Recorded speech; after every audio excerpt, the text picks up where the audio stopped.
أعوذ بالله من الشيطان الرجيم بسم الله الرحمن الرحيم আশ্রয় চাইলাম কার কাছে? তার কারণ কোরআন আপনি যখন বুঝতে আসবেন, কোরআন থেকে যখন হেদায়েত পাওয়ার মানসিকতা নিয়ে বসবেন, তখন আপনাকে সবচেয়ে বেশি ধোঁকা দেওয়ার জন্য চেষ্টা যে করবে তার নাম জানো কি? আসেনি আপনাদের এখানে? নাটোরে আছে, বনপাড়ায় আছে, আপনাদের ধুপইলে আছে, 5 তারিখের পরেও আছে।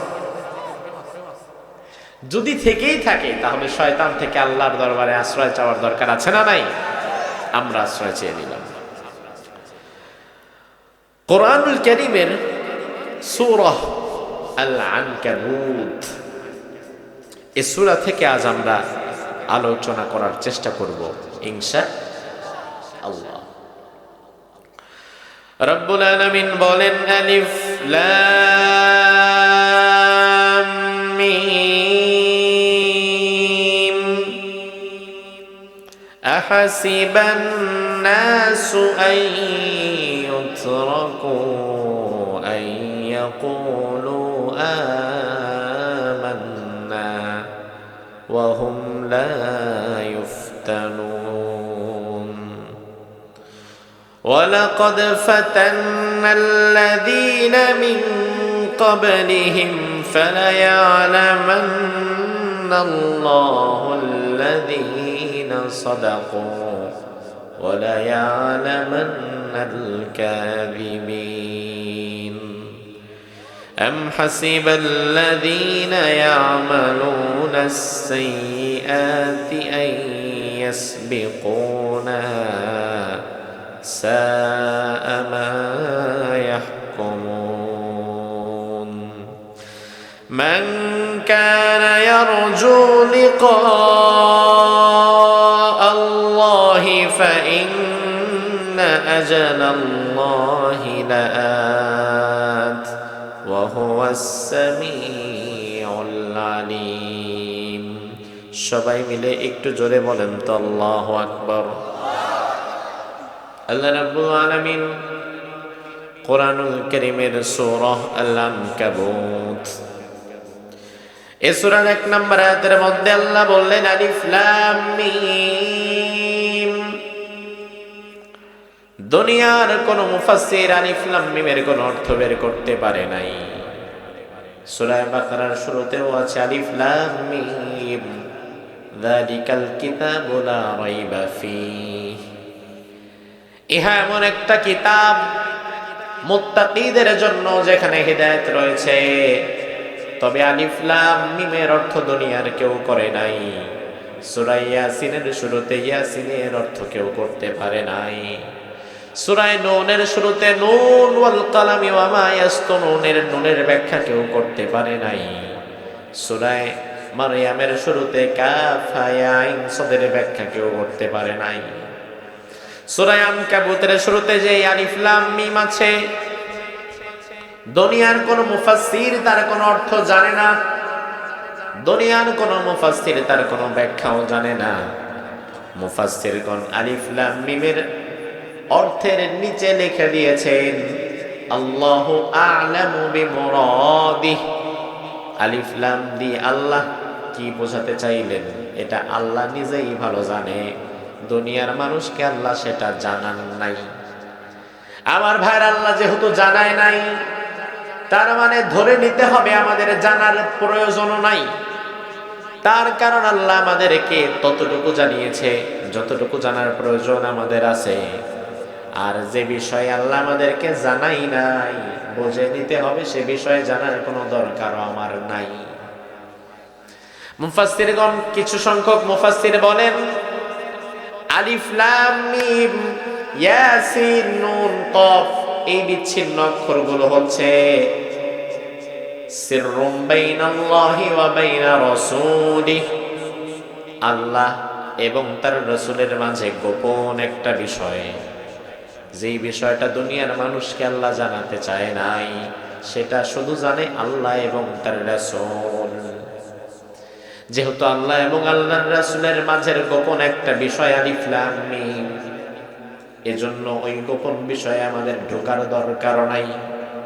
এটা আল্লাহ এবং তার রাসূলের মাঝে গোপন থাকাটাই উত্তম, ঠিক না? এরপরে আল্লাহ রাব্বুল আলামিন বললেন, বান্দা শোনো, আহাসিবান নাস, দুনিয়ার মানুষ কি মনে করেছে নাকি আইয়ুতরাকু আইয়াকুলু আমান্না, সে শুধু বলবে আমি ঈমানদার, আমি ঈমান এনেছি, ঈমানের দাবি করবে, ওয়া হুম লা ইফতানুন, আমি আল্লাহ বুঝি তার ঈমানটা পরীক্ষা না করেই জান্নাত দিয়ে দেব। তার মানে আল্লাহ বললেন দুনিয়ার মানুষ সাবধান, শুধুমাত্র মুখে ঈমানের দাবি করার মাধ্যমে জান্নাতে যাওয়া যাবে না, বরং জান্নাতে যদি আমরা যেতে চাই, ঈমানের দাবি করার পরে ঈমানের পরীক্ষা দেওয়ার জন্যও প্রস্তুতি নেওয়ার দরকার আছে না নাই?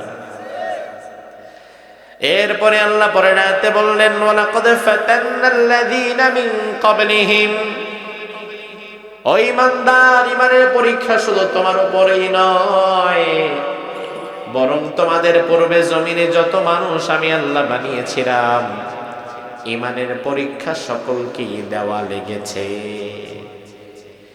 আমরা যদি বলি আল্লাহ ঈমানের পরীক্ষা কেন দেওয়া লেগেছে, কি কারণ, আমার আল্লাহ বললেন, ফালা ইয়ালামান্নাল্লাহুল্লাযীনা সাদাকু ওয়া লা ইয়ালামান্নাল কাযিবিন। ঈমানের পরীক্ষা এজন্যই দেওয়া লেগেছে, আমি আল্লাহ দেখতে চাই ঈমানদার দাবি করার পরে এই দাবির ওপরে কারা সত্যবাদী, আর ঈমানদার দাবি করার পরে এই দাবির ওপরে কারা মিথ্যাবাদী মুনাফিক। তার মানে আল্লাহ রাব্বুল আলামিন কিন্তু বুঝায় দিলেন, দুনিয়াতে যারা ঈমানদার দাবি করবে সবাই আসলে প্রকৃত ঈমানদার হবে না, বরং দুনিয়াতে ঈমানদার দাবি করবে কিছু মানুষ, বাহিনী ঈমানের কথা বলবে, লেবাস ঈমানদারের লেবাস পরবে, টুপি পরবে, পাঞ্জাবি পরবে, সুন্দর কথা বলবে, কিন্তু ভেতরে ভেতরে মুনাফিকি লালন করবে, এমন কিছু মানুষ সমাজে আছে না নাই? তার মানে আমার ভাইরা, শুধুমাত্র মুখে ঈমানের দাবি করলেই জান্নাতে যাওয়া যাবে? জোরে কোন যাবে?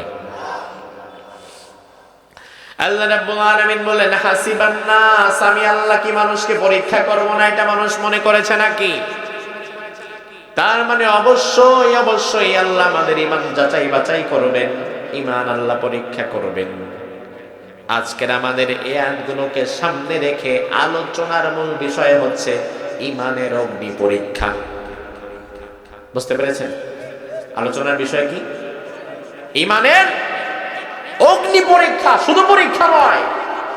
তার কারণ যুগে যুগে ঈমানের পরীক্ষা দিতে গিয়ে জেলে গিয়েছে, যুগে যুগে ঈমানের পরীক্ষা দিতে গিয়ে ফাঁসির কাস্টে ঝুলেছে, এমন কিছু আল্লাহর গোলাম দুনিয়াতে আছে না নাই?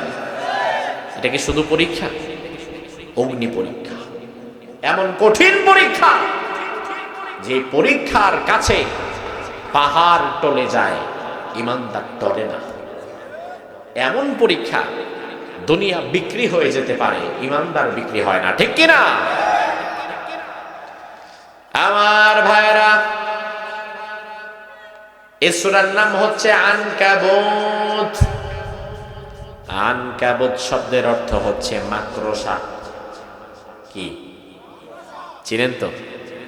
দ্য স্পাইডার, মাকড়সা। এই যে আমাদের ঘরের দেয়ালে আনাচে কানাচে বাসা বেঁধে থাকে মাকড়সা, এই আনকাবুত শব্দের অর্থই হচ্ছে মাকড়সা। অবাক করা বিষয়, মাকড়সার নামে সূরা দিয়ে সূরার শুরুতে আল্লাহ ঈমানদারের পরীক্ষার কথা বললেন কেন? সূরার নাম তো মাকড়সা, কিন্তু শুরুর আয়াত আবার আল্লাহ মাকড়সা দিয়ে না করে ঈমানদারের কঠিন পরীক্ষা দিয়ে করেছেন। আমার ভাইরা, তার কারণ হচ্ছে দুনিয়াতে যত ত্যাগী প্রাণী আছে, যত ত্যাগী মা আছে, মাকড়সাকে এই ত্যাগী মাদের মধ্যে অন্যতম ধরা হয়। দুনিয়াতে আপনার আমার মা আপনার আমার জন্য ত্যাগ করেছে, কোরবানি করেছে, তবে মাকড়সার মতো কেউ করে নাই। আজকের বিজ্ঞান প্রমাণ করেছে একটা প্রাপ্তবয়স্ক মাকড়সা যখন বাচ্চার সময় আসে তখন তার একটা ডিম্বথলি তৈরি হয়, পেটের মাঝে একটা ডিমের থলি তৈরি হয়। এই ডিমের থলির ভেতরে ডিমগুলো থাকে। মাকড়সা যেখানেই যায় ডিমের থলিটা তার সাথেই থাকে। একটা পর্যায়ে যখন ডিমের থলি থেকে ছোট্ট ছোট্ট মাকড়সাগুলো বের হতে থাকে, তখনই মা তার বাচ্চাদেরকে ছেড়ে পালিয়ে যায় না।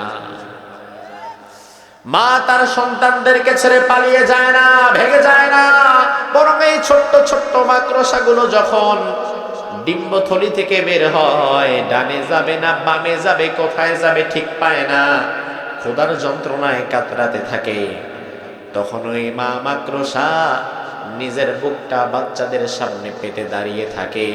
ছোট্ট ছোট্ট বাচ্চারা মায়ের বুকের মাংস ছিঁড়ে ছিঁড়ে ছিঁড়ে ছিঁড়ে খেতে থাকে। একটা পর্যায়ে দেখা যায় মায়ের বুকের সব মাংসগুলো খেয়ে ফেলে, মায়ের ভেতর থেকে জীবনটা চলে যায়, মা মরে যায়। আর বাচ্চা মাকড়সাগুলো মায়ের পেটের মাংস খেয়ে হৃষ্টপুষ্ট হয়ে নিজেদের দিকে হাঁটা দেয়। আল্লাহ রাব্বুল আলামিন সূরা আনকাবুতের প্রথমে ইমানদারের কঠিন পরীক্ষার কথা বলে বোঝায় দিলেন, ইমানদার দুনিয়াতে মা মাকড়সা তার বাচ্চার জন্য যেমন কখনো কখনো জীবন উৎসর্গ করে দেয়, তুমি যদি ইমানদার হতে চাও তাহলে কখনো কখনো ইমানের পরীক্ষায় টিকে থাকার জন্য তোমার জীবনটাও আমি আল্লাহর রাস্তায় দিয়ে দেওয়া লাগবে। আমার ভাইরা, এই আয়াতগুলো নাজিল হয়েছে মক্কায়। সাহাবায়ে কেরামের উপরে সবচাইতে কঠিন সময় গিয়েছিল মক্কায়। এই আয়াতগুলো সেই সময় নাজিল হওয়া। তাফসীরে ফাতহুল মাজিদ ইবনে আব্বাস রাদিয়াল্লাহু আনহু থেকে এই আয়াতের তাফসীর প্রসঙ্গে একটা শানে নুজুল এসেছে। শানে নুজুল হচ্ছে এই আয়াতগুলো আল্লাহ তাআলা কোন প্রেক্ষাপটে নাজিল করেছে, সেই বিষয়টাকে তাফসীরের ভাষায় বলা হয় শানে নুজুল। তাফসীরে ফাতহুল মাজিদে এসেছে, সর্বপ্রথম মক্কার জমিনে দ্বীনের দাওয়াত ছিল গোপনে গোপনে, প্রকাশ্যে নয়। এভাবে করে দ্বীনের দাওয়াত গোপনে গোপনে চলেছে মক্কার জমিনে 3 বছর। কয় বছর? কয় বছর? এই 3 বছর সাহাবায়ে কেরাম নামাজ পড়েছেন গোপনে, জিকির করেছেন গোপনে, কোরআন তেলাওয়াত করেছেন গোপনে। 3 বছর পরে হঠাৎ করে একদিন মক্কার কাফেরদের কাছে কিছু সাহাবীদের লিস্ট চলে আসছে। লিস্ট এসে গেছে কাফেরদের কাছে যে তোমরা কি টের পাচ্ছ মক্কার মধ্যে মুহাম্মদ বিন আব্দুল্লাহ, আব্দুল্লাহর পুত্র মুহাম্মদ মক্কার মধ্যে তো নতুন একটা আন্দোলন শুরু করছে, নতুন একটি ধর্মের দাওয়াত দিচ্ছে। শুধু তাই নয়, আব্দুল্লাহর পুত্র মুহাম্মাদের দাওয়াতে এই পর্যন্ত অনেকে ইসলাম গ্রহণ করেও ফেলেছে। কারা কারা করছে সবার নাম তো আমরা জানি না, তবে আমাদের কাছে 7 জন মুসলমানের একটা লিস্ট আসছে। এই 7 জনকে এখন ইচ্ছা মতো অত্যাচার যদি না করা যায় তাহলে মক্কার মধ্যে ইসলামের এই আলোকে নির্বাপিত করা যাবে না। আপনারা বলেন তো, ইসলামের যে আলো, দ্বীনের যে আলো, এই আলোটা স্বয়ং যিনি জ্বালিয়েছেন তিনি কে? তিনি কে? আর আল্লাহ তাআলা যে আলো একবার জ্বালায়, দুনিয়াতে অন্য কারো ক্ষমতা আছে সেই আলো নেভাবার? আমার আল্লাহ রাব্বুল আলামিন বলেন, ইউরিদুনা লিইউতফিউ নূরাল্লাহি বিআফওয়াহিহিম ওয়াল্লাহু মুতিম্মু নূরিহি ওয়ালাউ কারিহাল কাফিরুন। আমি আল্লাহ রাব্বুল আলামিন আমার দ্বীনের আলোকে গোটা বিশ্বব্যাপী রাঙিয়ে দেব। আমার দ্বীনের আলোকে গোটা বিশ্বব্যাপী আমি প্রজ্বলিত করব। এতে কাফের মুনাফিক মুশরিকেরা সহ্য করবে না, তারা বাধা দিবে, তারা এই আলো নির্বাপিত করতে চাইবে। কিন্তু যুগে যুগে দিনের আলোটাকে যিনি জ্বালিয়ে রাখবেন তিনি স্বয়ংকে। 7 জন মানুষের নাম চলে আসছে কাফেরদের হাতে। এই 7 জনের উপরে এখন অত্যাচার নির্যাতন আছে না নাই? বেশি না কম? 1 নাম্বার রাসূল, 2 নাম্বার আবু বকর, 3 নাম্বার সুমাইয়া, সুহাইব, বেলাল, মিকদাদ, আম্মার। এই 7 জনের নাম চলে এসেছে। তবে 7 জনের সবার উপরে অত্যাচার করা সহজ নয়, কারণ রাসূল কুরাইশ বংশের নেতার ভাতিজা। এজন্য রাসূলুল্লাহকে মারার আগে আবু তালেব তার সামনে এসে দাঁড়াবে। অন্যদিকে আবু বকরকে অত্যাচার করা সহজ নয়, তার কারণ আবু বকর কুরাইশ বংশের সম্ভ্রান্ত একজন ব্যবসায়ী। আবু বকরকে মারার আগে হিসাব নিকাশ করে মারা লাগবে। কিন্তু বেলালে মারা লাগে আর কিসের হিসাব নিকাশ? কারণ বেলাল তো ক্রীতদাস, তারে মারলে কেউ দাঁড়াবে না। সুমাইয়াকে মারার আগে কোনো হিসাব নিকাশ করা দরকার নাই, কারণ সে গরিব মহিলা, দিন আনে দিন খায়, তারে মারলে কারো কাছে কোনো কৈফিয়ত দেওয়া লাগবে না। এজন্য আমার ভাইরা লক্ষ্য করেন, প্রথম যুগে ইসলামের জন্য সব চাইতে বেশি কষ্ট নির্যাতন সহ্য করেছে কিছু গরিব মানুষেরা। একদিকে বেলাল রাদিয়াল্লাহু আনহুকে টেনে হিচড়ে মরুভূমির মধ্যে উটের পায়ের সাথে রশি বেঁধে এরপরে টাঙিয়ে দেয়া হচ্ছিল। অন্যদিকে সুমাইয়া রাদিয়াল্লাহু আনহাকে আবু জাহাল ধরে নিয়ে গেল। আল্লাহ যে বললেন, হাসিবান নাস আইয়ুতরাকু আইয়াকুলু আমান্না ওয়া হুম লা ইফতানুন। দুনিয়ার মানুষ মনে করেছে ইমানদার বললেই বুঝি আমি আল্লাহ জান্নাত দিয়ে দেব, অথচ না না, এত সহজ হবে না। ইমানদার বললে যদি জান্নাত পাওয়া যেত, তাইলে বেলালের অপরাধটা কি? বেলাল এত কষ্ট করলো কেন? ইমানদার বললেই যদি জান্নাতে যাওয়া যেত, তাইলে খাব্বাব খুবাইবের অপরাধ কি? তারা মার খাইলো কেন? ইমানদার বললেই যদি জান্নাতে যাওয়া যেত, তাহলে সুমাইয়ার অপরাধ কি? সুমাইয়ার লজ্জাস্থানের ভেতরে বর্ষা ঢুকিয়ে দেয়া হলো কেন? আমার ভাইরা, এই আয়াতটা যে আয়াতটা আমি আপনাদের সামনে তেলাওয়াত করলাম, এই আয়াতটা যখন নাজিল হলো, সুমাইয়া রাদিয়াল্লাহু আনহাকে আবু জাহাল ধরে নিয়ে গিয়েছে মরুভূমির মধ্যে। সুমাইয়ার স্বামী এবং সুমাইয়ার সন্তানকেও নিয়ে গিয়েছে। সুমাইয়াকে হাত পা দুটো খেজুর গাছের সাথে এইভাবে বেঁধে ফেলেছে। সুমাইয়ার স্বামী এবং সন্তানের হাত পা বেঁধে সামনে উপর করে ফেলে রেখেছে। অন্যদিকে সুমাইয়াকে হাত পা খেজুর গাছের সাথে দাঁড় করিয়ে বেঁধে রেখে সুমাইয়া রাদিয়াল্লাহু আনহার স্বামী এবং তার সন্তানের সামনে তার গায়ের কাপড় চোপড়গুলো সব খুলে ফেলা হয়েছে। একজন স্বামী আর একজন সন্তান উলঙ্গ হিসাবে, সন্তান তার মাকে যখন দেখে চোখ তো আর খুলতে পারে না। এরপরে আবু জাহাল হাতের মধ্যে বর্ষা নিয়ে সুমাইয়া রাদিয়াল্লাহু আনহার গায়ের মধ্যে খোঁচাতে লাগলো। যেখানে খোঁচা দেয় ফিটকি দিয়ে রক্ত বের হয়ে যায়। সুমাইয়া আল্লাহর দরবারে সহযোগিতা চাই, আল্লাহ এই যন্ত্রণা সহ্য করতে পারছি না। এমন সময় আল্লাহর হাবিব সাল্লাল্লাহু আলাইহি ওয়াসাল্লাম এই পথ দিয়ে হেঁটে যাচ্ছেন। রাসূলুল্লাহ যাওয়ার সময় দেখতে পেলেন সুমাইয়ার কান্নার আওয়াজ ভেসে আসছে। আল্লাহর হাবিব কাছাকাছি গিয়ে দেখলেন আবু জাহালের গোষ্ঠীরা চারপাশে গোল হয়ে উলঙ্গ করে সুমাইয়ার গায়ের মধ্যে বর্ষা দিয়ে খোঁচাচ্ছে। অন্যদিকে সুমাইয়ার ছেলে আর সুমাইয়ার স্বামীকে বেঁধে রাখা হয়েছে সামনে। আল্লাহর হাবিবার দৃশ্যটা সহ্য করতে পারলেন না, দ্বিতীয়বার তাকাতেও পারলেন না।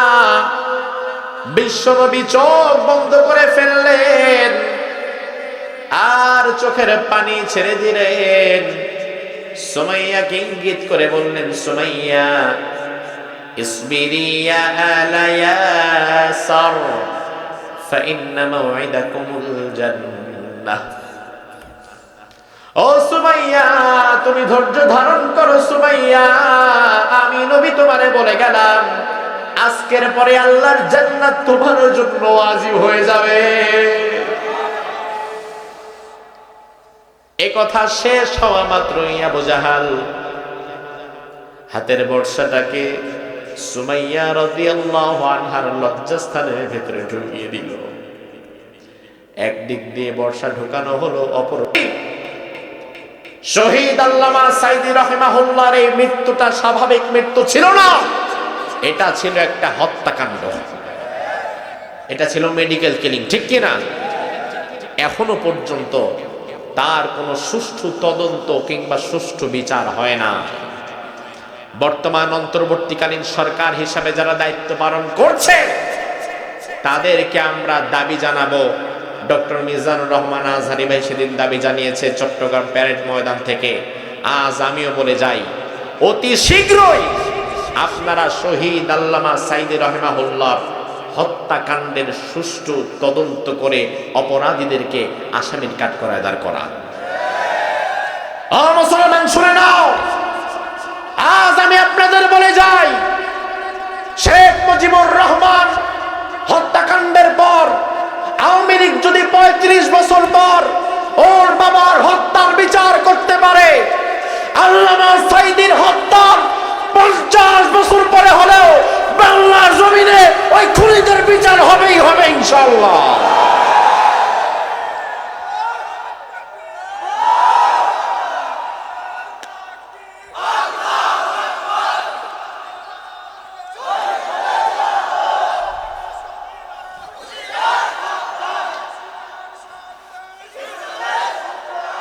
আমার ভাইরা লক্ষ্য করেন, আল্লাহ রাব্বুল আলামিন যুগে যুগে ইমানদারদের এমন কঠিন পরীক্ষা নেবেন, ইমানদার কখনো তারা পরীক্ষা থেকে পিছু হটে যায় না, ইমানদার কখনো তার পরীক্ষা থেকে পালিয়ে যায় না।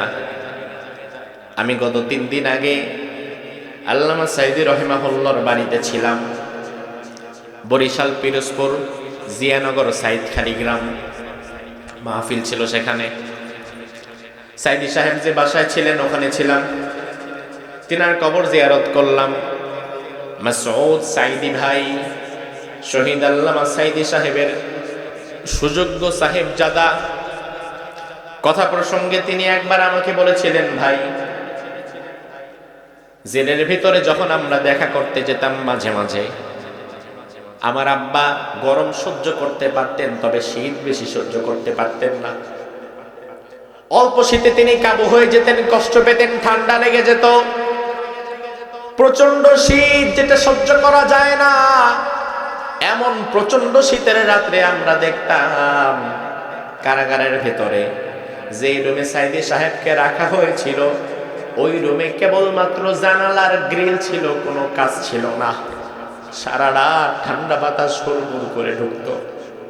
নিচে ঠান্ডা ফ্লোর, ঠান্ডা সেই ফ্লোরে বেছাবার জন্য কোনো চাদর নাই, তোশক নাই, জাজিম নাই, খাট নাই, পাতলা একটা ২৫০-৩০০ টাকার কম্বল নিচে বেছাবার জন্য, গায়ে দেওয়ার জন্য আরেকটা পাতলা কম্বল, আর মাথায় দেওয়ার জন্য আরেকটা পাতলা কম্বল। গোটা দুনিয়া তাফসীর যিনি করলেন, হাজার হাজার মানুষকে যিনি দ্বীনের পথে আনলেন, তিনাকে নাকি আজকে সে অবস্থায় থাকা লাগে। সাইদি সাহেবের পরিবার যখন তার কাছে যেতেন, যাওয়ার পরে বলতেন, কি লাগবে, আপনার কষ্ট হচ্ছে নাকি? আপনার জন্য তো আমরা কিছুই করতে পারলাম না। জেলখানার ভেতরে শহীদ আল্লামা সাইদি রাহিমাহুল্লাহ তার পরিবারের কাছে কোনো কষ্টের কথা বলতেন না, বরং আল্লামা সাইদি রাহিমাহুল্লাহ তার পরিবারের কাছে সূরা আনকাবুতের এই আয়াতটাই বলতেন। সাইদি সাহেব বলতেন, বাবারা, আহাসিবান নাস আইয়ুতরাকু আইয়াকুলু আমান্না ওয়া হুম লা ইফতানুন। আল্লাহ রাব্বুল আলামিন দুনিয়ার মানুষকে বলছেন, ও মানুষেরা, তোমরা কি মনে করেছো নাকি শুধু মুখে ঈমানের দাবি করলেই জান্নাতে চলে যাবা? বরং আমি আল্লাহ বুঝি তোমাদের ঈমানকে পরীক্ষা করব না? আল্লাহ তো অবশ্যই পরীক্ষা করবে। আর তোমরা খুশি হও, আমি সাইদি ওই পরীক্ষার জন্য মনোনীত একজন প্রার্থী। আল্লাহ রাব্বুল আলামিন আমাকে পরীক্ষার জন্য বাছাই করেছেন, এজন্য আমি পরীক্ষা দিয়ে যাব। এজন্য আমার ভাইয়েরা, আমরা দেখেছি জীবনের শেষ মুহূর্ত পর্যন্ত তিনি পরীক্ষার উপরে অটল ছিলেন।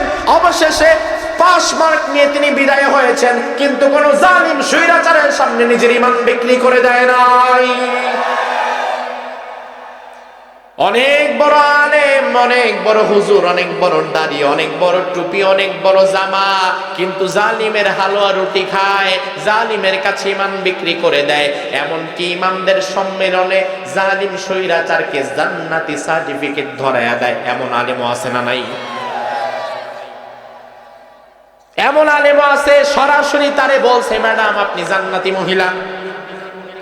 যার হাতে হাজার হাজার মানুষের হত্যার খুন লেগে আছে, ওই বেটি যদি জান্নাতি মহিলা হয়, তাহলে জাহান্নামী হবে কি? আবার হযরত লাগবে। আমার ভাইরা লক্ষ্য করেন বিষয়টা, হাসির খোরাক দিচ্ছি না, লক্ষ্য করেন। বড় আলেম হওয়া, বড় পীর হওয়া, বড় বুজুর্গ হওয়া মানে তো হকের লক্ষণ না। তার কারণ যুগে যুগে বহু বড় আলেম, বহু বড় হুজুর, বহু বড় বড় পীরগুলা টাকার কাছে বিক্রি হয়ে গেছে। কোরআনুল কারীমের সূরাতুল আরাফের ভেতরে আল্লাহ রাব্বুল আলামিন বনি ইসরাইলের এমন একজন বড় আলেমের কথা তুলে ধরেছেন, এমন একজন বড় পীর, বড় বুজুর্গের কথা তুলে ধরেছেন, যেই বড় আলেম, যেই বড় পীর, যেই বড় বুজুর্গ দুনিয়ার লোভ লালসার কাছে নিজের ঈমান বিক্রি করে দিয়েছিল। আল্লাহ রাব্বুল আলামিন কোরআনুল কারীমের সূরাতুল আরাফ এই সূরার মধ্যে বললেন, ওয়াতলু আলাইহিম নাবাআল্লাযী আতাইনাহু আয়াতিনা ফানসালাখা মিনহা ফাতবাহুশ শাইতান ফাকানা মিনাল গাওয়িন। আল্লাহ রাব্বুল আলামিন বলেন, নবী আপনার উম্মতদেরকে আপনি ওই ব্যক্তির কথা জানায় দেন, যেই ব্যক্তিকে আমি আল্লাহ তাআলা অনেক জ্ঞান দান করেছিলাম। এই যে আপনি আজকে বড় আলেম, আপনি জ্ঞানী, এটা আপনি ইচ্ছা করে হতে পারেন নাই। এই জ্ঞান, এই আলেম আপনাকে যিনি দিয়েছেন তিনি কে? আল্লাহ রাব্বুল আলামিন বলেন, নবী আপনি দুনিয়ার মানুষকে জানায় দেন, বনি ইসরাইলে এমন একজন বড় আলেম ছিল। তাফসীরের মধ্যে ওই আলেমের নাম এসেছে বালআম ইবনে বাউর। পুরা নামটা মুখস্থ না করতে পারলে মূল নামটা মুখস্থ করেন। ওই আলেমের নাম ছিল বালআম। কি নাম? সবাই কম, জোরে কম। বালআম বনি ইসরাইলের অনেক বড় আলেম। শুধু বড় আলেম নয়, বনি ইসরাইলে তার চাইতে বড় তাহাজ্জুদ গুজার আর ছিল না। বনি ইসরাইলে তার চাইতে বড় ইবাদত গুজার আর ছিল না।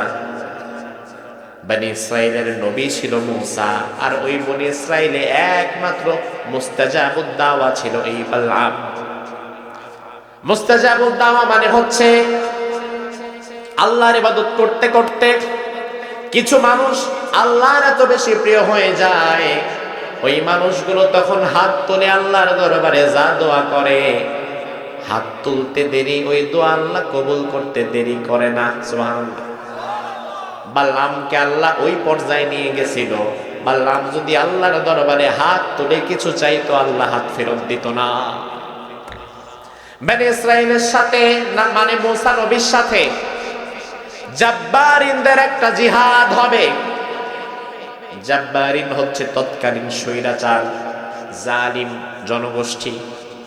জাব্বারিনদের সাথে মূসা আলাইহিস সালামের একটা লড়াই হবে, জিহাদ হবে। জাব্বারিনরা দেখলো আমরা তো সংখ্যায় বেশি, অস্ত্র শস্ত্রে বেশি, তবে মূসার সাথে আমরা পারবো না, যদিও মূসার অস্ত্র শস্ত্র কম, জনবল কম, তবে মূসার সাথে পেরে উঠবো না।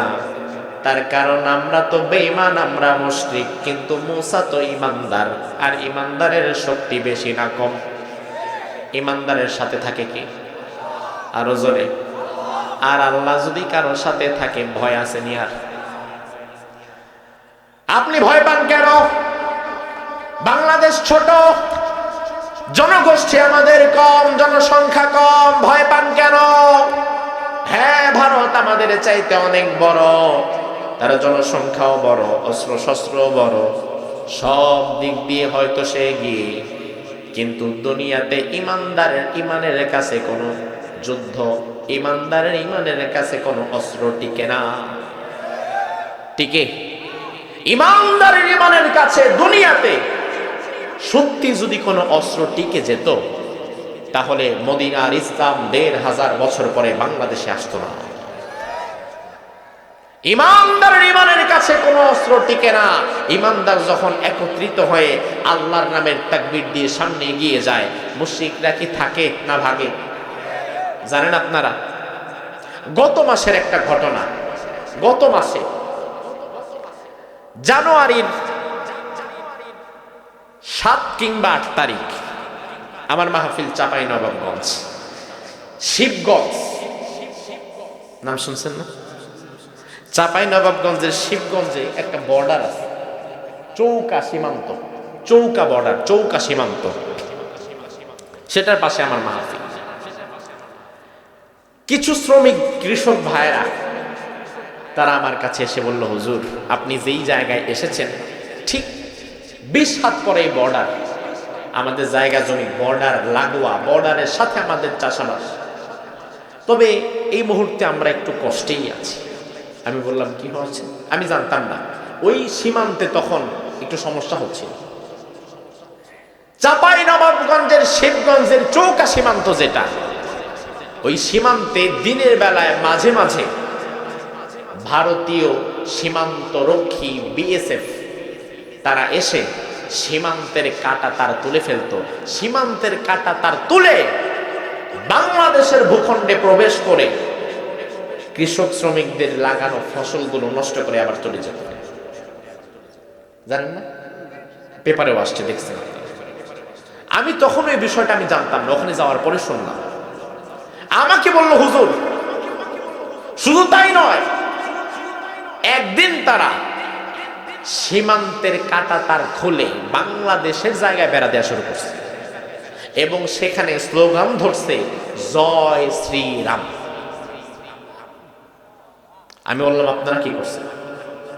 কয় হুজুর যতদিন ফসলের উপর দিয়ে আঘাত গেছে তাও চুপ করেছিলাম, কিন্তু যখন দেখলাম আমার দেশের ভূখণ্ড দখল করার চক্রান্ত করছে, এই দৃশ্য দেখার পর সীমান্তে বিজিবির ভাইরা যারা ছিল, ওই মুহূর্তে ৮-১০-১২ জন যারা ছিল, তাদের সহকারে আমরা যারা মাঠে কাজ করতেছিলাম, আমরা তখন কাজ করার দা, বটি, শাবল, খুন্তা, কাঁচি যা হাতের কাছে ছিল তাই নিয়ে আমরা আল্লাহু আকবার বলে ওদের কাছে ছুটে গেছি। আমি বললাম তারপর? বলল, হুজুর আমাদের যাওয়া দেখে এরপরে এরা আবার ওখান থেকে সরে গেছে, এরা দৌড়ার ভিতরে চলে গেছে। আমার ভাইরা, মূল বিষয় হচ্ছে বাংলাদেশের ভূখণ্ডের উপরে যদি কোনো আঘাত আসে, ওই মুহূর্তে যদি আপনি চুপ করে বসে থাকেন তাহলে আপনি গাদ্দার। কথা কি ঠিক কিনা?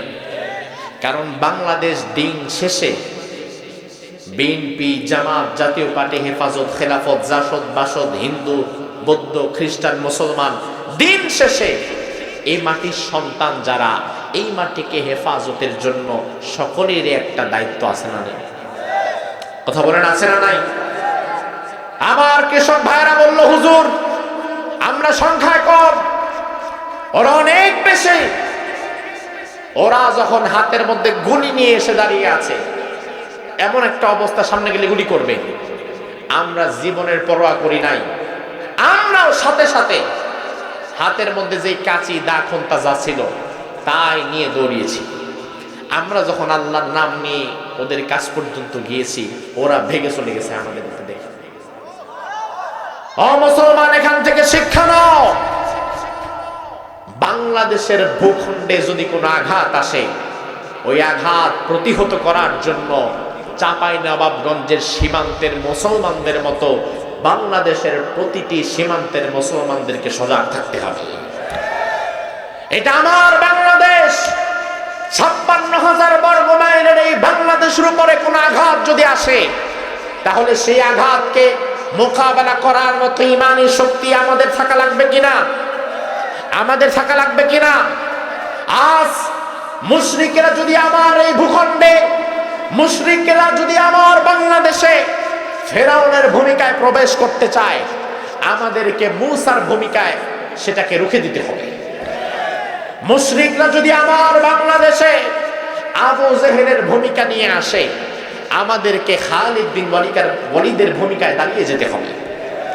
মুশরিকরা যদি আমার ভূখণ্ডে নমরুদের ভূমিকা নিয়ে প্রবেশ করতে চায়, ইব্রাহিমের সন্তানদেরকে মুশরিকদের 20 দাঁতগুলো একটা একটা করে উপড়ে ফেলতে হবে।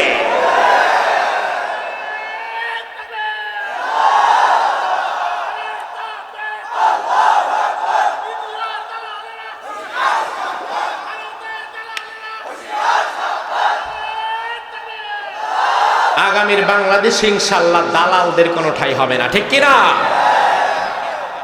ভারতের পক্ষে বাংলাদেশের স্বাধীনতার সার্বভৌমত্বের বিরুদ্ধে আর ভারতের মুশরিকদের পক্ষে যারাই সাফাই গাইবে, বাংলাদেশের মানুষ তাদেরকে ব্যবহৃত টিস্যুর মতো ডাস্টবিনে ছুঁড়ে ফেলবে। বাংলাদেশে রাজনীতি করতে চান, ভারতের পা চাটা বাদ দেন। বাংলাদেশে রাজনীতি করতে চান, আমেরিকার পা চাটা বাদ দেন। বাংলাদেশে রাজনীতি করতে চান, দালালিয়ার গোলামি বাদ দেন। এদেশে রাজনীতি করবে শুধু তারা যারা আল্লাহর গোলাম হয়ে থাকবে। আমরা কার গোলাম? আমরা কার গোলাম? সে আল্লাহ রাব্বুল আলামিন বলছে, বান্দা শোনো, ইমানের পরীক্ষা দেওয়া লাগবে, ইমান বিক্রি করে দেওয়া যাবে না। দুনিয়ার লোভে যারা ইমান বিক্রি করে দেয় তারা বেঈমান হয়ে যায়। আর বেঈমানরা খসিরাত দুনিয়া ওয়াল আখিরাহ, তাদের দুনিয়াও বিফল, তাদের আখিরাতও। ওই যে বালাম মুস্তাজাবুদ দাওয়াহ, অনেক বড় আল্লাহর ওলি, মূসা আলাইহিস সালামের সাথে জিহাদ হবে জাব্বারিনদের। জাব্বারিনেরা দেখলো মূসার সাথে তো লড়াই করে পারা যাবে না। যদিও মূসার সংখ্যা কম, দলবল কম, সৈন্য সামন্ত কম, তবে মূসারা তো ইমানদার, ইমানদারদেরকে হারিয়ে দেওয়া যায় না। এজন্য জাব্বারিনের লোকেরা মূসা আলাইহিস সালামের বিরুদ্ধে ষড়যন্ত্র করার জন্য রাত্রিবেলা বালামের সাথে দেখা করলো। বালামের কাছে এসে বলল, বালাম, আমরা জানি তুমি মুস্তাজাবুদ দাওয়া, আল্লাহর দরবারে তুমি যা দোয়া করো আল্লাহ কবুল করে নেয়, তোমার কোন দোয়াই আল্লাহ ফিরিয়ে দেয় না। তবে তোমার কাছে আমরা একটা দোয়া করার জন্য এসেছি, তুমি একটু আল্লাহর দরবারে হাত তুলে দোয়া করো, আল্লাহ যেন মূসার উপরে গজব ফেলে, মূসারে যেন ধ্বংস করে দেয়, আর আল্লাহ যেন আমাদেরকে যুদ্ধে বিজয় দান করে দেয়। আচ্ছা, কি বলবেন, সুবহানাল্লাহ না নাউজুবিল্লাহ? কারণ মূসা কি সাধারণ মানুষ? মূসা কার পয়গম্বর? আল্লাহর পয়গম্বরের বিরুদ্ধে বদদোয়া করা হচ্ছে, বদদোয়া চাওয়া হচ্ছে। বালাম বলে, অসম্ভব, অসম্ভব। আমি যদিও আল্লাহর ওলি, ঠিক আছে, আমার দোয়া আল্লাহ কবুল করে, তাও ঠিক আছে, তবে মূসার বিরুদ্ধে করা যাবে? মূসা তো আল্লাহর নবী, ওলি কই আর নবী কই? না না, এটা করা যাবে না। এবার জাব্বারিনরা বলল, বালাম শোনো, আমরা জানি তুমি এমনি এমনি দোয়া করতে চাইবা না, এজন্য আমরাও খালি হাতে আসি নাই। বাহিরে একটা উট রাখা আছে, ওই উট তার পিঠ বোঝাই করা স্বর্ণ মুদ্রা নিয়ে আসছি। তুমি শুধু একটা পলক দেখো কত নিয়ে আসছি, দেখার পরে সিদ্ধান্ত নাও করবা কি করবা না। যদি তুমি এই স্বর্ণ মুদ্রাগুলোর মালিক হতে চাও, সারা জীবন আর কোনো কাজ করা লাগবে না। তাহলে মূসার বিরুদ্ধে তোমার বদদুয়া করা লাগবে। বালআম এবার বিরাট স্বর্ণ মুদ্রার একটা বক্স দেখলো। স্বর্ণ মুদ্রার বক্স দেখে বালআমের মাথা ঘুরে গেছে। এবার বালআম তাদেরকে বলল, ঠিক আছে, এত স্বর্ণ মুদ্রা আসলেও তো জীবনে পাবো না, যা আছে কপালে দেখা যাবে সকালে। এক কাজ করো, রাইখা যাও। জাব্বারিন না বলে রাখবো, ঠিক আছে, আগে দোয়া করো, বদদুয়া দাও। বালআম বলে, না, এখন দেওয়া যাবে না, যেহেতু বদদুয়াটা আজকে দেওয়া লাগবে একটু মজবুত ভাবে, এই জন্য এখন দেওয়া যাবে না। তোমরা এই স্বর্ণ মুদ্রাগুলো রেখে যাও। আমি রাত্রিবেলায় যখন তাহাজ্জুদের জন্য দাঁড়াবো, তাহাজ্জুদের নামাজ পড়ে এরপরে মূসার জন্য বদদুয়া করব। বদদুয়া করবে মূসার বিরুদ্ধে, আবার এটা কি করবে কি? তাহাজ্জুদ পড়বে। বিরাট আল্লাহর ওলি। আমরাও আমাদের দেশে এমন কিছু আল্লাহর ওলি পেয়ে গেছিলাম, যারা মানুষকে হত্যা করা, জুলুম করা, ধর্ষণ করা, দুর্নীতি করা, এমন কোন অপরাধ নাই যা তারা করে নাই। অথচ মানুষের সামনে এসে বলতো, হুজুররা কি জানে 70-80 রাকাত নফল নামাজ আমরাও পড়ি। ও তাহাজ্জুদ, তো 70-80 রাকাত তাহাজ্জুদ প্রতি রাত্রে আমরাও পড়ি। 70-80 রাকাত তাহাজ্জুদ একটা মানুষ এক রাতে কেমনে পড়ে আমার বুঝে আসে না। হ্যাঁ, হতে পারে 71-এর চেতনায় 71 রাকাত তাহাজ্জুদ আপনি পড়তে পারেন। তবে আমার ভাইরা ভালো করে শোনেন, শুধু তাহাজ্জুদের নামাজ পড়লে ঈমানদার হওয়া যায় না।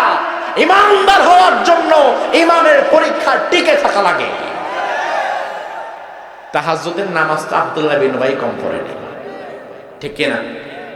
তোমার আমল নিয়ে তুমি গর্ব করো, দুনিয়াতে তোমার চাইতে 1000 গুণ বেশি আমল করেছে শয়তান, সে তো ধ্বংস হয়ে গেছে।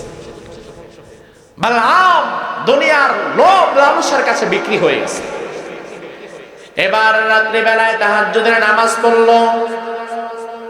তাহাজ্জুদের নামাজের পরে এবার বালআম হাত দুটো তুলে দিয়েছে আল্লাহর দরবারে।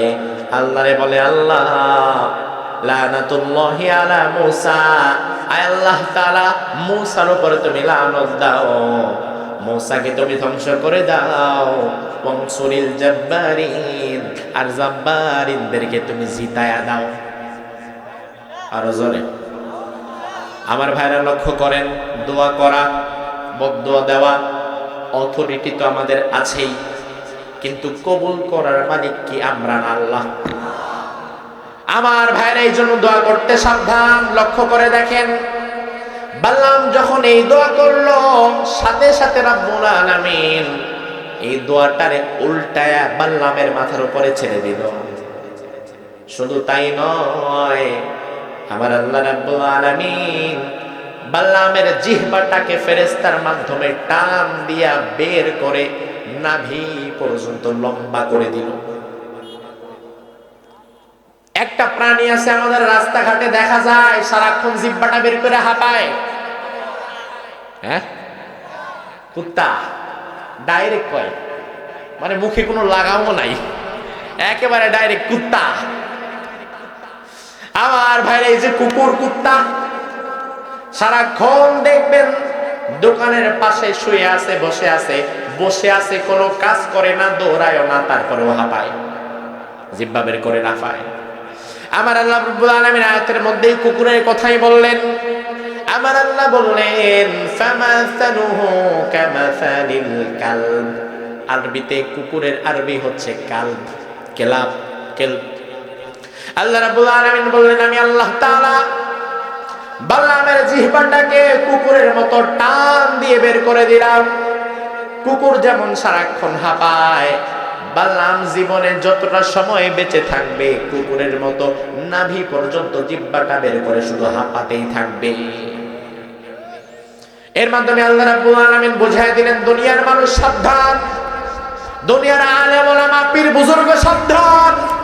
ও দুনিয়ার আলেম ওলামা পীর বুজুর্গ, তোমরাও যদি জীবনে কোনোদিন জালিম স্বৈরাচারের কাছে চাকরির জন্য বাইতুল মুকাররমের ক্ষতি ক্ষমতাধর হওয়ার জন্য, বড় একটা পদ পাওয়ার জন্য, অনেকগুলো টাকা পয়সা কামাবার জন্য, কিংবা বড় একটা ক্ষমতায় যাওয়ার জন্য জালিম স্বৈরাচারের কাছে তোমরাও যদি ঈমান বিক্রি করে দাও, তাহলে বাল্লামের মতো তোমাদের জিহ্বাটাকেও আমি আল্লাহ বের করে দিতে পারি। দুনিয়াতে বাল্লাম যেমন জালিমের পক্ষে দোয়া করছে, এখনো বাংলাদেশে বহু ইমাম আছে যাদেরকে 500 টাকা দেন, এরাও জালিমের পক্ষে দোয়া করবে। আছে না নাই? এই দৃশ্য সবচেয়ে বেশি দেখবেন নির্বাচনের সময়। নির্বাচনটা যখন আসবে তখন আপনি দেখবেন এক এলাকায় মনোনীত হবে একজন, কিন্তু দাঁড়ায় কি একজন না আরো বেশি? 5-7 জন দাঁড়ায়। এবার জোহরের সময় একজন এসে ইমাম সাহেব হুজুরকে বলে, হুজুর আমার জন্য দোয়া করবেন, আমি ভোটে দাঁড়িয়েছি। হুজুর কয় মার্কা কি? কয় আম। এবার হুজুর দোয়া করার আগে হুজুরের দোয়াটা যেন একটু জমে, হুজুরের হাতের মধ্যে 1000 টাকা দিয়ে যায়। হুজুর জোহরের নামাজ পড়ে বলে, আল্লাহ তুমি আমের জিতায়া দাও, অথচ তখন আমের সিজনও না। এরপরে আসরের সময় আরেকজন এসে হুজুরকে বলে, হুজুর আমার জন্য দোয়া করবেন। হুজুর কয় মার্কা কি? কয় জাম। হুজুরের হাতের মধ্যে দেয় 1500। হুজুর কয় আল্লাহ তুমি জামের জিতায় দাও। মাগরিবের সময় আরেকজন আসে, হুজুরের হাতের মধ্যে 2000 টাকা ধরায় দেয়। হুজুর কয় আল্লাহ তুমি আরেও জিতাও। এসার সময় আরেকজন এসে হুজুরে যখন 3000 টাকা দেয়, হুজুর কয় আল্লাহ আরে না জিতাইলে হইব কেমনে? আমার ভাইরা লক্ষ্য করেন, প্রার্থী তো দাঁড়াইছে 5-7 জন, কিন্তু জিতবে কয়জন? জোরে কন। এটা কি হুজুর বোঝে না? বোঝার পরেও সবার জন্য সমান তালে আল্লাহর দরবারে দোয়া করলো। এমন কি হুজুর ভালো করে জানে আম্মার কা কাঁঠাল কলস ট্রাক মার্কায় গোল মার্কায় যে দাঁড়াইছে, এই লোকগুলা মূলত ভালো না, তারা মূলত সুদখোর, ঘুষখোর, জেনাকার, ডাকাত, ভোটচোর, লম্পট, খারাপ মানুষ, চাঁদাবাজ, টেন্ডারবাজ। কিন্তু এই লোকগুলা খারাপ হওয়ার পরে হুজুরের হাতের মধ্যে যখন 500 টাকা 1000 টাকার নোট ধরায় দেয়, 500 টাকা আর 1000 টাকার নোট পেয়ে সাক্ষাৎ জালিমের জন্য মসজিদের মধ্যে বসে দোয়া করে, এমন হুজুরও আছে না নাই?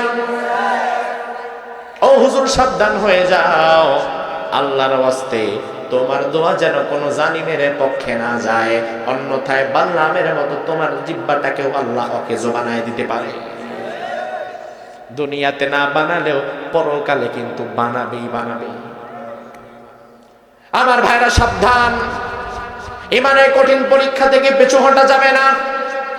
ও ভাই আমার, তার কারণ হচ্ছে যেই পরীক্ষা যত বড় হয়, যেই পরীক্ষা যত কঠিন হয়, ওই পরীক্ষার পরে পুরস্কারটাও তত বড় হয়, ঠিক কিনা?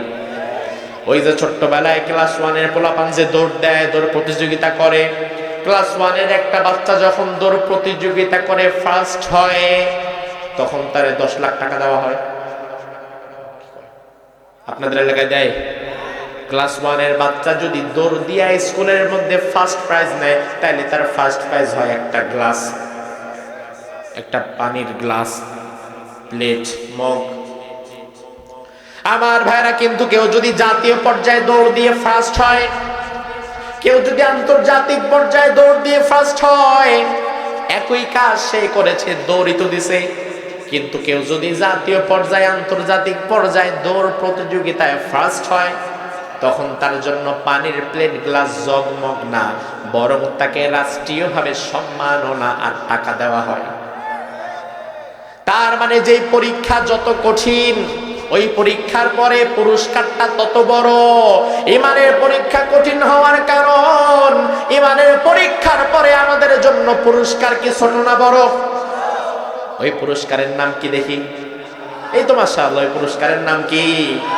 ইমানের পরীক্ষার পরে যেহেতু পুরস্কার জান্নাত, ওই জান্নাতে আপনারা আমরা সবাই যেতে চাই। জান্নাতে যাওয়ার ইচ্ছা আমাদের আসেনি? জান্নাতে যাওয়ার শখ আমাদের আছে না নাই? জান্নাতে যাওয়ার শখ নাই কার?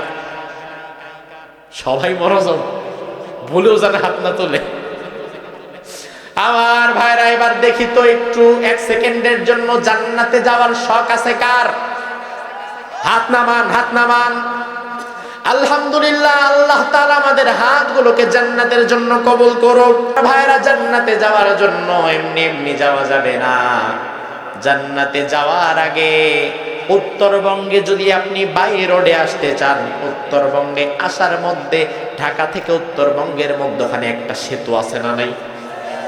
আপনারা নাটোরের মানুষ জবাব দেন, ঢাকা এবং উত্তরবঙ্গের মাঝে কোন সেতু আছে? কোন সেতু? পদ্মা সেতু কয় নাকি কেউ? যমুনা সেতু। যমুনা সেতুকে ওভারটেক করে আপনি এখানে আসতে পারবেন না। ঠিক তেমনি ভাবে জান্নাতে যদি আপনি যেতে চান, জান্নাতে যাওয়ার জন্য একটা ব্রিজ আপনারে পাড়ি দেওয়া লাগবে, জান্নাতে যাওয়ার জন্য একটা সেতু আপনারে পাড়ি দেওয়া লাগবে। আমি জানতে চাই ওই সেতুটার নাম কি? পদ্মা সেতু, যমুনা সেতু। আবার ভাইরে, এবার রাসূলুল্লাহ কি বলে দেখেন, আল্লাহর হাবিব হাদিসের মধ্যে বললেন, ইউদরাবুস সিরাতু বাইনা যহরাই জাহান্নাম। এমন একটা সেতু আল্লাহ রাব্বুল আলামিন জাহান্নামের আগে, জান্নাতের যাওয়ার আগে এমন একটা সেতু আল্লাহ রাব্বুল আলামিন পাতবেন, এমন একটা সেতুর ব্যবস্থা আল্লাহ করবেন। ওই সেতুটা পানির উপরে কায়েম হবে না। দুনিয়াতে পদ্মা সেতু পানির উপরে, যমুনা সেতু পানির উপরে, আপনাদের এলাকার ব্রিজ কালভার্ট গুলো পানির উপরে দাঁড়িয়ে আছে, কিন্তু আল্লাহর হাবিব বলেন জান্নাতে যাওয়ার আগে যে পুল সিরাত, এই পুল সিরাতটা মূলত জাহান্নামের আগুনের উপরে। এটা অনেকে জানে না। রাসূল হাদিসের মধ্যে বললেন, ইউদরাবুস সিরাতু বাইনা যহরাই জাহান্নাম। পুল সিরাতের ব্রিজটা নিচে জাহান্নামের আগুন দাও দাও করে জ্বলবে, ওই জাহান্নামের আগুনের উপরে পুল সিরাতের ব্রিজটা দাঁড়াবে। ব্রিজটা কেমন হবে রাসূল বললেন, আদাক্কু মিনাস শারা আহাদ্দু মিনাস সাইফ। ওই ব্রিজটা হবে এমন, মাথার চুল যতটা চিকন, ওই ব্রিজটি মাথার চুলের চাইতেও বেশি চিকন হবে। তলোয়ারের মাথাটা যতটা ধারালো, ওই ব্রিজটি তলোয়ারের মাথার চাইতেও আরো বেশি ধারালো হবে। আমার ভাইরা জবাব দেন, দুনিয়াতে প্রাপ্তবয়স্ক মানুষের মাথার চুলের রং কি? সাদা। আমি বুড়া মানুষের কইছি নাকি মিয়া? প্রাপ্তবয়স্ক, প্রাপ্তবয়স্ক মানুষের মাথার চুলের রং কি? আর জাহান্নামের আগুনও হবে কিন্তু কালো। দুনিয়ার আগুন নীল, নীলচে হয়, লালচে হয়, হলুদ বর্ণের হয়, তবে আমার আল্লাহ বললেন জাহান্নামের আগুনটাও হবে কালো। একে তো নিচে জাহান্নামের কালো অন্ধকার আগুন, তার উপরে আবার কালো একটা চুলের মতো সুতার মতো ব্রিজ। আপনি ব্রিজ পার হওয়া তো দূরের কথা, ব্রিজটা তো দেখবেনই না। তলোয়ারের চাইতেও ধারালো, চুলের চাইতেও চিকন।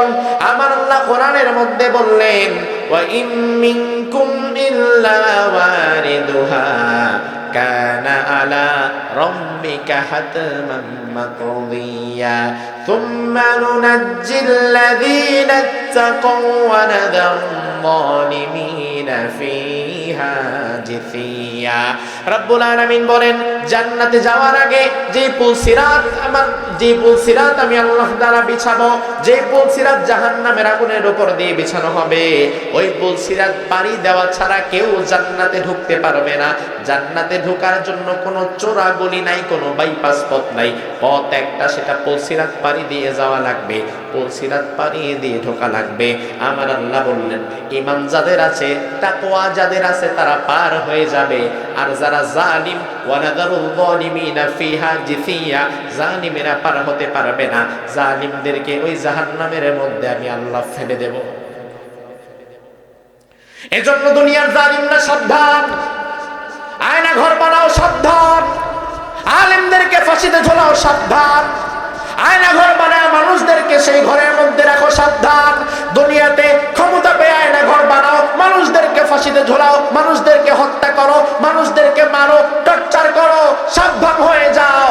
দুনিয়ার যেই পীরের কাছে মুরিদ হও না কেন, পুল সিরাতের পুল তোমরা পার হতে পারবা না। জুলুম যদি করো, ওই পুল সিরাত পার হওয়ার মতো কোনো সুযোগ থাকবে? সাহাবায়ে কেরাম চিন্তায় পড়ে গেলেন, ইয়া রাসূলুল্লাহ, এত ভয়ঙ্কর ব্রিজ আমরা পার হব কিভাবে? আল্লাহর হাবিব বললেন, এই দুনিয়াতে যার ঈমান একেবারে 100 ইমানে কোনো ভেজাল নাই, ওই বান্দা তার ইমানের কারণে বিদ্যুৎ চমকায় যেমন দ্রুত, ওই পুল সিরাতের পুল পার হবে তত দ্রুত। আরো জোরে কর। এরপরে রাসূল বললেন, দুনিয়াতে যার ইমান আর একটু কম 75% আছে, ওই বান্দা দৌড়ালে মানুষ যতটা দ্রুত পার হয়, ওই ব্রিজটা ততটা দ্রুত পার হয়ে যাবে। যার ইমান আর একটু কম, সে হেঁটে হেঁটে ব্রিজটা পার হবে। আর যার ইমান একেবারে কম, একেবারে কম, একেবারে কম, জ্বলে নিবে, জ্বলে নিবে, জ্বলে নিবে, এমন অবস্থা, ওই বান্দা বাচ্চা শিশু যেমন হামাগুড়ি দেয়, একবার দাঁড়ায়, একবার উঠে আবার পড়ে যায়, এমন আস্তে আস্তে করে পড়ে পড়ে পড়ে পড়ে যান ওই ব্রিজটা পার হবে। আর যার ইমান নাই, সে কিন্তু ব্রিজটি পার হতে পারবে না। ওই ব্রিজের মধ্যে পা দিবে, পা দেওয়ার সাথে সাথে পা পিছলে নিচে জাহান্নামের আগুনের মধ্যে পড়ে যাবে। আমার ভাইরা, এবার সেই পুল সিরাতের পুল পার হওয়ার জন্য আমাদের ইমানের পরীক্ষা দেওয়ার দরকার দুনিয়াতে আছে না নাই? ইমানের বদৌলতে যেহেতু আল্লাহ জান্নাত দিবেন, এই জন্য দুনিয়াতে কার ইমান কোন পর্যায়ের, সেই বিষয়টা যিনি পরীক্ষা করে নিবেন তিনি কে?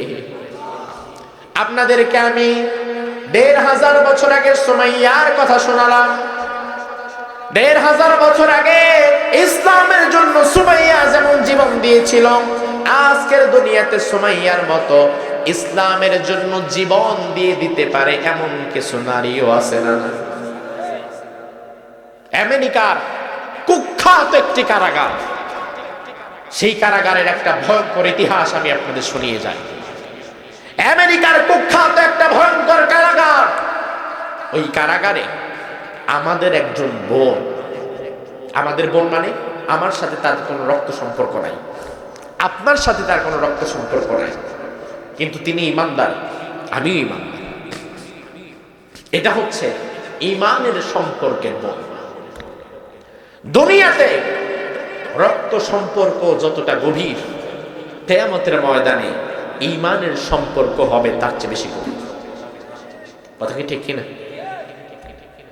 আমাদের একজন বোন মুসলিম বিশ্বের একজন সম্মানিতা নারী, 3টি PhD ডিগ্রি তার আছে, তিনি একজন ডক্টর, তিনি একজন কোরআনের হাফেজা, তিনি ইসলাম প্রচারের কাজে নিজেকে নিয়োজিত করেছিলেন। তার নাম হচ্ছে ডক্টর আফিয়া সিদ্দিকী। নাম শুনেছেন? কিছু মানুষ যারা সচেতন তারা নামটা শুনেছেন, তবে অধিকাংশ মানুষ জানেও না। আমাদের একজন বোন ডক্টর আফিয়া সিদ্দিকী আজ 1 বছর 2 বছর নয়, আমাদের মা বোনেরা কথাগুলো আপনাদের কানেও যাচ্ছে।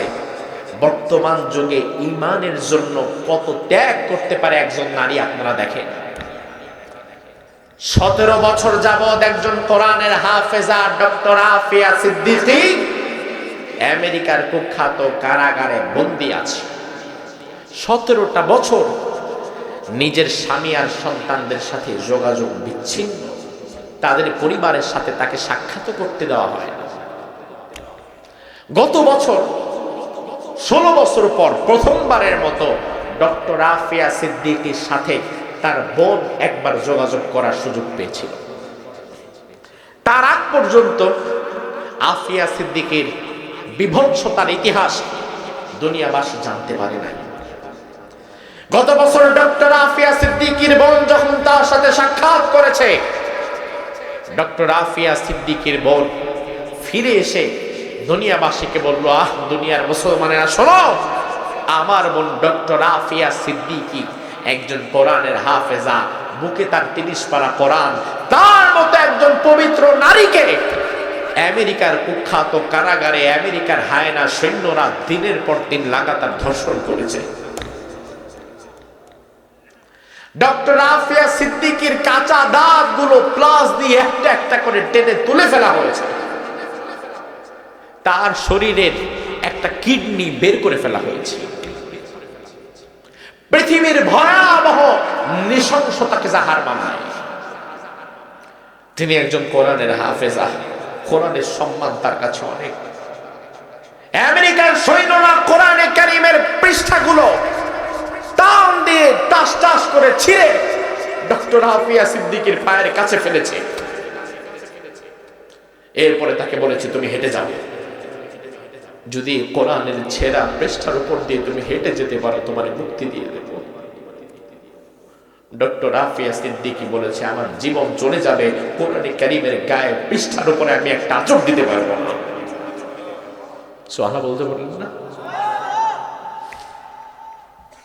ডক্টর আফিয়া সিদ্দিকী তার বোনকে বলল, বোন তোমার সাথে আর আমার কোনোদিন দেখা হবে কিনা আমি জানি না, আজ যেহেতু অল্প সময়ের জন্য সাক্ষাতের সুযোগ হয়েছে আরো কিছু কথা বলে যাই।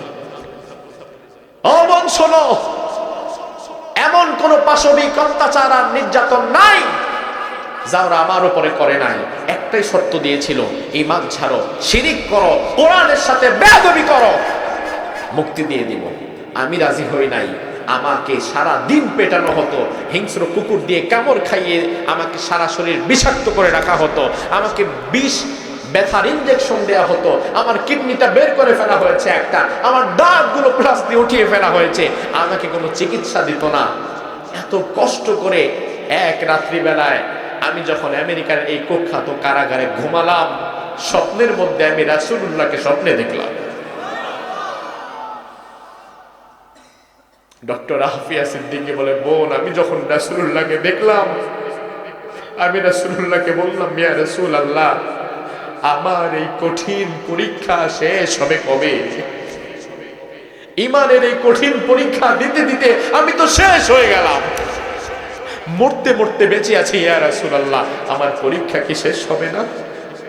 রাসূলুল্লাহ বললেন, আফিয়া পরীক্ষা তো তুমি দিচ্ছ না, পরীক্ষা দিচ্ছে এই উম্মতের 200 কোটি মুসলমান যারা তার বোনের পাশে একজন তারিক বিন জিয়াদের ভূমিকায় দাঁড়াতে পারবে না। পরীক্ষা দিচ্ছে তোরা যারা তোমার কষ্ট দেখার পরেও তোমার পক্ষে একটা বিবৃতি দিতে পারলো না, তোমার পক্ষে একটা প্রতিবাদ করতে পারলো না, ওরা পরীক্ষা দিচ্ছে। আমার ভাইয়েরা, আজ ঈমানের পরীক্ষা 1500 বছর আগে সুমাইয়া যেভাবে দিয়েছে, আমি তো বিশ্বাস করি 1500 বছর আগে সুমাইয়া রাদিয়াল্লাহু আনহা যেভাবে ঈমানের পরীক্ষা দিয়েছে, বর্তমানে 2025 সালেও ঈমানের পরীক্ষা দিচ্ছে আমার বোন আফিয়া। ডক্টর আফিয়া সিদ্দিকী এই যুগের সুমাইয়া ঈমানের পরীক্ষা দিচ্ছে। মিয়া তুমি তো 500 টাকার বিনিময়ে ঈমান বিক্রি করে জালিমের কাছে চলে যাও, তুমি তো মূল্য বুঝবা না।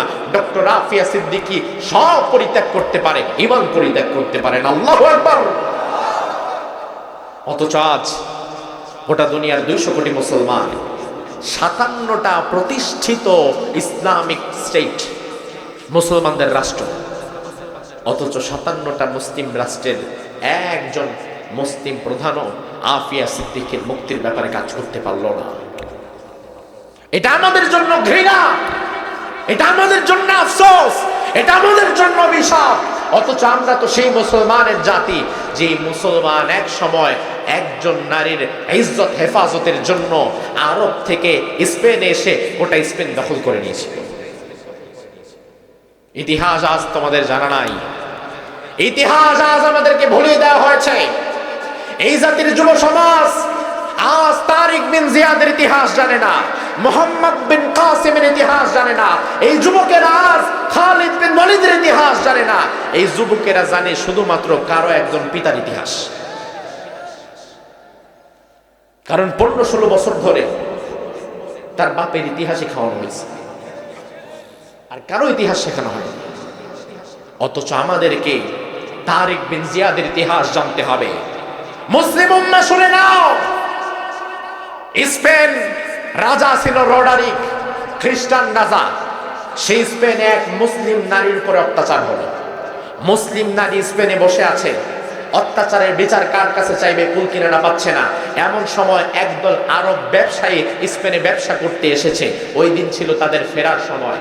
মুসলিম নারী তাদের কাছে গিয়ে বলল, কোথা থেকে এসেছো তোমরা? বলে আমরা আরব থেকে এসেছি। আরবের বাদশা কি মুসলমান? ওই ব্যবসায়ী কাফেরা বলে, হ্যাঁ, আরবের বর্তমান গভর্নর যিনি তিনি মুসলমান। মুসলিম বোন বলল, তার নামটা কি বলো? বলে নাম হচ্ছে মুসা বিন নুসাইর। মুসলিম বোন এবারে এইরকম একটা সাদা পৃষ্ঠা নিল, এইরকম একটা সাদা পৃষ্ঠা নিয়ে স্পেনের সেই মুসলিম নারী সাদা পৃষ্ঠার উপরে একটা চিঠি লিখলো। চিঠি লিখে ভাঁজ করে বলল, যাও আরবে যাওয়া, তো এই চিঠিটা তোমার একজন নির্যাতিতা বোনের পক্ষ থেকে আরবের গভর্নর মুসা বিন নুসাইরের কাছে পৌঁছে দিবা। আরবের গভর্নর মুসা বিন নুসাইরের কাছে চিঠি দেওয়া হলো। চিঠির মধ্যে এবার মুসা বিন নুসাইর চিঠি খুলছে। চিঠির মধ্যে স্পেনের সেই নির্যাতিতা নারী সে লিখে দিয়েছে, ও আরবের গভর্নর, আরবের দায়িত্বশীল, খাও দাও ফুর্তি করো, ভালোই মজায় আছো তুমি। তোমার একজন দ্বীনি বোন ঈমান আনার কারণে স্পেনের জমিনে রাজা রডারিক কর্তৃক নির্যাতিতা হচ্ছে। আমার কান্নার আওয়াজ যদি তোমার কর্ণকুহরে পৌঁছে যায়, আমাকে হেফাজতের জন্য তুমি ব্যবস্থা গ্রহণ করবা, অন্যথায় আল্লাহর আদালতে তোমার বিরুদ্ধে আমি মামলা দায়ের করব। স্পেনের বোনের চিঠি পেয়ে মুসা বিন নুসাইর যেন কেঁপে বসছে। হুমকি তো ছোটখাটো হুমকি না, একেবারে আল্লাহর দরবারে নিয়ে যাবে। বর্তমান পৃথিবীতে আসিয়া সিদ্দিকের পক্ষে যে সকল মুসলিম রাষ্ট্রপ্রধানেরা বিবৃতি দিতে পারে নাই, কথা বলতে পারে নাই, আল্লাহর আদালতে তাদেরকেও আসামির কাঠ করায় দাঁড়াতে হবে। এবার মুসা বিন নুসাইর চিঠি পাওয়ার সাথে সাথে সেনাপতি তারিক বিন জিয়াদকে বলল, এই তারিক, তাড়াতাড়ি সৈন্যদেরকে রেডি করো, স্পেন আক্রমণের জন্য বের হয়ে যাও। সেনাপতিরা চিন্তা করলো, স্পেন আক্রমণ, এটা তো চারটিখানি কথা নাকি? স্পেন ছিল তৎকালীন পৃথিবীর পরাশক্তি, তৎকালীন পৃথিবীর সুপার পাওয়ার। অথচ মুসলমান কোনোদিন কোন সুপার পাওয়ারে বিশ্বাসী না, কারণ মুসলমান জানে দুনিয়াতে সুপার পাওয়ার একমাত্র আল্লাহ, নাকি অন্য কেউ? অন্য কেউ? তারিক বিন জিয়াদ সৈন্যদেরকে নিয়ে আরব সাগর পাড়ি দিয়ে স্পেনের ভূখণ্ডে ঘাঁটি গাঁথল। ডিঙ্গি নৌকা নিয়ে গোটা সাগর পাড়ি দিয়েছে, সাথে নৌযান মাত্র ডিঙ্গি নৌকা, জাহাজ নাই, স্টিমার নাই, লঞ্চ নাই, স্পিড বোট নাই, যুদ্ধ করার জন্য কোনো জাহাজ নাই, ওয়ারশিপ নাই, ডিঙ্গি নৌকায় চড়ে কিলোমিটার পরের কিলোমিটার পাড়ি দিয়ে আরব থেকে স্পেনে পৌঁছে গিয়েছে তারিক বিন জিয়াদ। এবার তারিক বিন জিয়াদ স্পেনের মাটিতে নেমে একজনকে বলল, তুমি যাও, আমি যে নৌকায় চড়ে এসেছি, আমার নৌকার নিচে তেল রাখা আছে, এই তেলের ড্রামগুলো নিয়ে যতগুলো নৌকা আমরা নিয়ে এসেছি সবগুলো নৌকা জ্বালিয়ে পুড়িয়ে ছাই বানায় দাও। অবাক করা বিষয়, কি ব্যাপার? তা আমরা যাবো কিভাবে আবার বাড়িতে? আপনি যদি এখন নৌকা সব জ্বালায় পোড়াইতে বলেন, কিচ্ছু করার নাই। ইসলামে আমিরের আদেশ মানা ফরজ, আমিরের আদেশ মানা। তারিক বিন জিয়াদ তো আমির, আমিরের আদেশ। সাথে সাথে তারা যত নৌযান ছিল সব নৌযান গুলো আগুন দিয়ে জ্বালিয়ে পুড়িয়ে শেষ করে দিয়েছে। এবার সেনাপতি তারিক বিন জিয়াদ তার সাথে আসা মুসলিম সৈন্যদেরকে বলছে, মুসলিম সৈন্যরা, আল বাহরু মিন ওয়ারাইনা ওয়াল আদুবু আমামানা, আল বাহরু মিন ওয়ারাইকুম ওয়াল আদুবু আমামাকুম ফাআইনাল মাফার। ও সৈন্য ভাইরা শোনো, পেছনে তোমার ভয়ঙ্কর সমুদ্র, ঢেউ একটার পর একটা আছড়ে পড়ছে, আর সামনে রাজা রডারিকের দুর্ধর্ষ বাহিনী।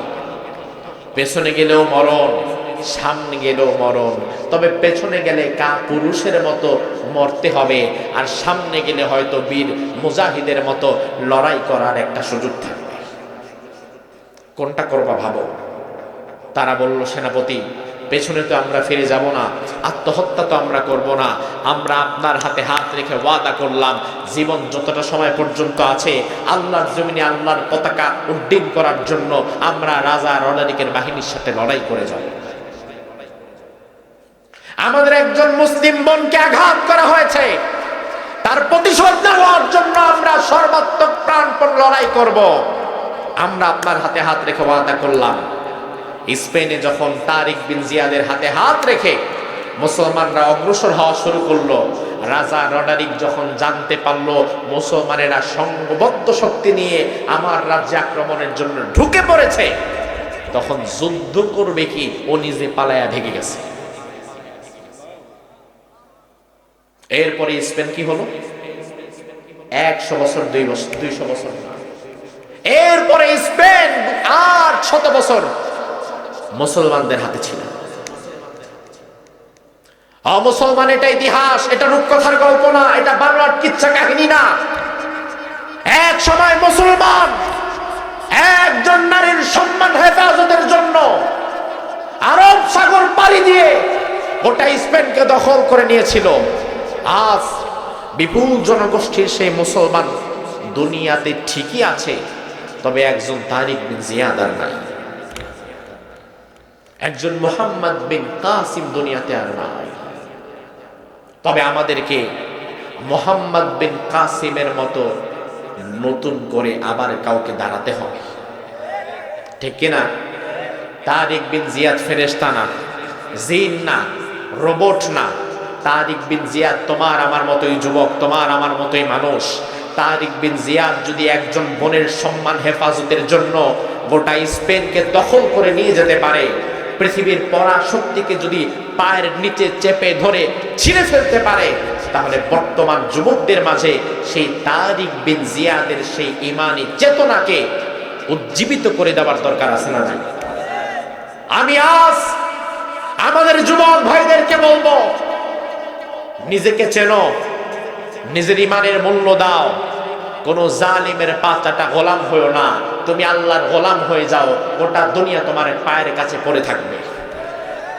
আর তুমি যখন জালিমের দলের মধ্যে ঢুকবা, চাঁদাবাজি আর টেন্ডারবাজি করবা, 500 টাকার জন্য মানুষের উপর আঘাত করবা, বিশ্বাস করো তুমি আজ 500 টাকার জন্য তোমার নেতার কথা শুনে যার উপরে আঘাত করেছো, এই আঘাতকে দ্বিগুণ 3 গুণ 5 গুণ করে আল্লাহ তোমার উপরে ফিরে আনতে পারে।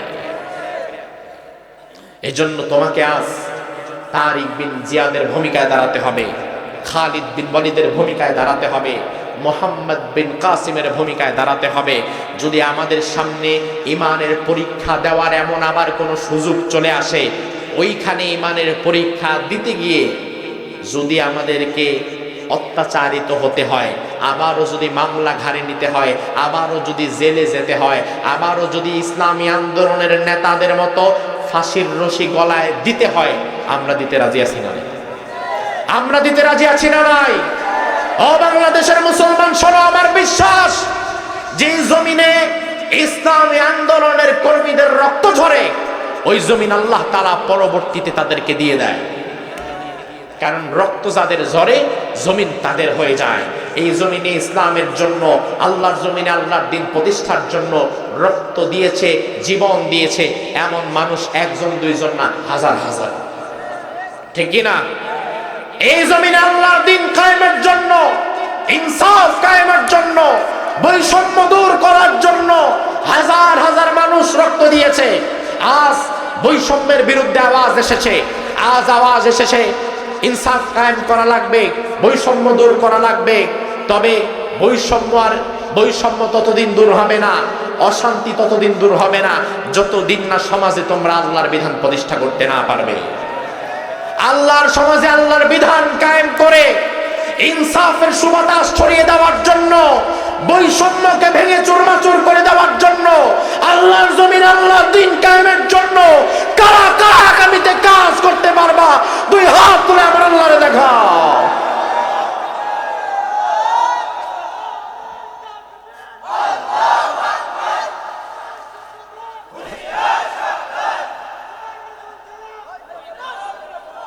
আল্লাহ সুবহানাহু ওয়া তাআলা আমাদের কঠিন ঈমানি পরীক্ষার মাঝে ঈমান নিয়ে টিকে থাকার তৌফিক দান করুন। আরো জোরে বলেন, হাযা মা ইনদি ওয়াল ইলমু ইনদাল্লাহ আলাইহি তাওয়াক্কালতু ওয়া ইলাইহি উনীব। আমরা ইনশাআল্লাহ মোনাজাত করে একসাথে বিদায় হব ইনশাআল্লাহ।